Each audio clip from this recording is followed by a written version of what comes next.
A youth in the Tau Omega fraternity house thought he saw a grotesque and hideous mass of smoke in the air just as the preliminary flash burst, but his observation has not been verified. All of the few observers, however, agree as to the violent gust from the west and the flood of intolerable stench which preceded the belated stroke, whilst evidence concerning the momentary burned odour after the stroke is equally general. These points were discussed very carefully because of their probable connection with the death of Robert Blake. Students in the Psi Delta house, whose upper rear windows looked into Blake's study, noticed the blurred white face at the westward window on the morning of the 9th, and wondered what was wrong with the expression. When they saw the same face in the same position that evening, they felt worried, and watched for the lights to come up in his apartment. Later they rang the bell of the darkened flat, and finally had a policeman force the door. The rigid body sat bolt upright at the desk by the window, and when the intruders saw the glassy, bulging eyes, and the marks of stark convulsive fright on the twisted features, they turned away in sickened dismay.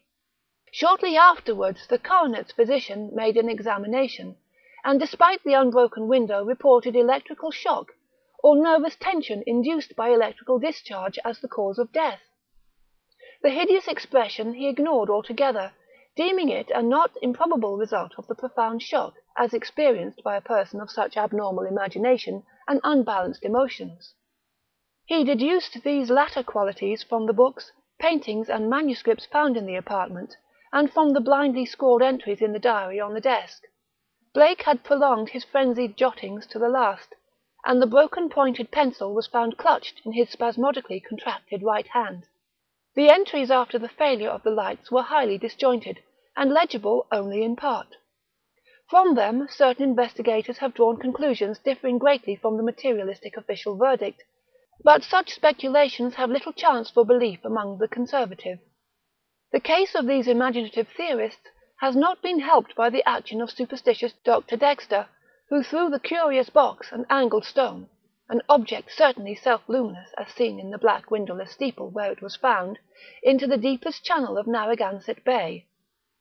Excessive imagination and neurotic unbalance on Blake's part, aggravated by knowledge of the evil bygone cult whose startling traces he had uncovered, formed the dominant interpretation given those final frenzied jottings. These are the entries, or all that can be made of them. Lights still out. Must be 5 minutes now. Everything depends on lightning. Yadis grant it will keep up. Some influence seems beating through it. Rain and thunder and wind deafen. The thing is taking hold of my mind. Trouble with memory. I see things I never knew before, other worlds and other galaxies. Dark. The lightning seems dark, and the darkness seems light. It cannot be the real hill and church that I see in the pitch darkness. Must be retinal impression left by flashes. Heaven grant the Italians are out with their candles if the lightning stops. What am I afraid of? Is it not an avatar of Nyarlathotep, who in antique and shadowy Kem even took the form of man? I remember Yuggoth, and more distant Shagai, and the ultimate void of the black planets. The long, winging flight through the void cannot cross the universe of light, recreated by the thoughts caught in the shining trapezahedron. Send it through the horrible abysses of radiance. My name is Blake, Robert Harrison Blake of 620 East Knapp Street, Milwaukee, Wisconsin. I am on this planet. Azathoth, have mercy! The lightning no longer flashes. Horrible! I can see everything with a monstrous sense that is not sight. Light is dark, and dark is light. Those people on the hill, guard, candles and charms, their priests. Sense of distance gone. Far is near, and near is far. No light, no glass. See that steeple, that tower, window. Can hear Roderick Usher. Am mad or going mad. The thing is stirring and fumbling in the tower. I am it, and it is I. I want to get out, must get out and unify the forces.